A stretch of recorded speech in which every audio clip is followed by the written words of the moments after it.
Elle a enfin pu manger un repas chaud. Puis le bébé s'est mis à pleurer, alors elle a dû manger en tenant l'enfant dans ses bras, allant même jusqu'à l'emmener aux toilettes avec elle.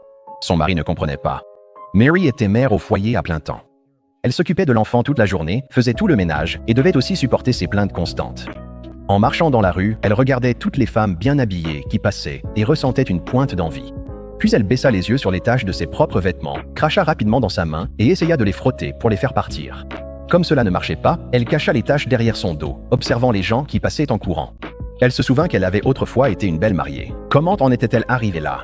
C'était leur anniversaire de mariage. Mary rêvait de recevoir ne serait-ce qu'un petit cadeau de sa part. Mais bien sûr, il n'en avait rien à faire. Au moment même où elle se sentait déçue, elle aperçut un sac cadeau. En l'ouvrant avec excitation, elle découvrit une paire de boucles d'oreilles en perles. Elle les essaya pour la première fois et sourit. Mais Denim entra et les reprit immédiatement. Elles n'étaient finalement pas pour elle. Elles étaient destinées à la femme de son patron. Leur anniversaire était le lendemain. Les boucles d'oreilles n'étaient qu'un cadeau pour elle. Mary resta sans voix. Plus tard dans la nuit, le bébé tomba soudainement malade. Peu importe combien de fois elle appelait Denim, il ne répondait pas. Alors elle prit l'enfant et courut elle-même à l'hôpital. Elle ne comprenait tout simplement pas. Pourquoi la traitait-il ainsi?